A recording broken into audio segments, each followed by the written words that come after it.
ಸುತ್ತೂರ್ಮಠ್ guest ಹೌಸ್ನ reach ಆದ್ವಿ. ನಾವು ಬರ್ತಿದ್ದಂಗೆನೆ room ಕೀನ ಕೊಟ್ಟರು ಫ್ರೆಶ್ ಅಪ್ ಆಗಕ್ಕೆ ಅಂತ ಹೇಳ್ಬಿಟ್ಟು.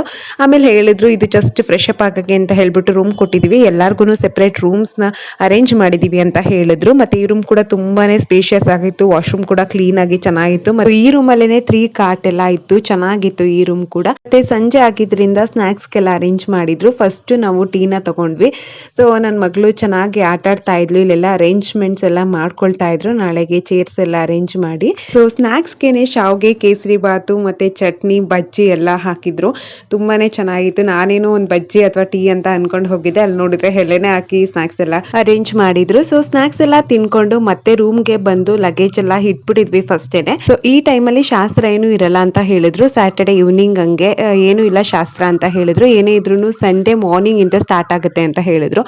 ಸೊ ಹಾಗಾಗಿ ಶಾಸ್ತ್ರ ಏನು ಇಲ್ಲ ಅಂತಂದ್ರೆ ದೇವಸ್ಥಾನಕ್ಕಾದ್ರೂ ಹೋಗಿದ್ ಬರೋಣ. ಸ್ಯಾಟರ್ಡೆ ನೈಟ್ ಹಂಗೆ ಯಾರೋ ಅಷ್ಟೊಂದು ಕ್ರೌಡ್ ಇರಲ್ಲ ಅಂತ ಅನ್ಕೊಂಡು ಮಾತಾಡ್ಕೋತಾ ಇದ್ವಿ. ಮತ್ತೆ ಸಂಡೇ ಅರ್ಲಿ ಮಾರ್ನಿಂಗ್ ದಾರೆ ಇರೋದ್ರಿಂದ ಹೋಗಕ್ ಆಗುತ್ತೋ ಇಲ್ವೋ ಅಂತ ಅನ್ಕೊಂಡು, ಮತ್ತೆ ಬಕ್ರೀದ್ ಕೂಡ ಇದೆ, ಗೌರ್ಮೆಂಟ್ ಹಾಲಿಡೇ, ರಶ್ ಆಗ್ಬಿಡ್ತಾರೆ ಅಂತ ಅನ್ಕೊಂಡು ಸಂಜೆ ಹಂಗೆ ಹೋದ್ವಿ.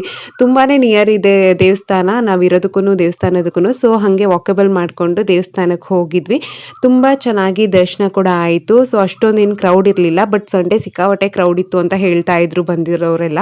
ಸೊ ನಮಗೆ ಏನು ಅಷ್ಟೊಂದು ಕ್ರೌಡ್ ಅಂತ ಅನ್ನಿಸ್ಲಿಲ್ಲ. ಸೊ ಹೋಗಿ ಆರಾಮ್ಸೆ ದರ್ಶನ ಮಾಡ್ಕೊಂಡು ವಾಕ್ ಮಾಡ್ಕೊಂಡು ನಾವು ಕೂಡ ರೂಮ್ ರೀಚ್ ಆದ್ವಿ.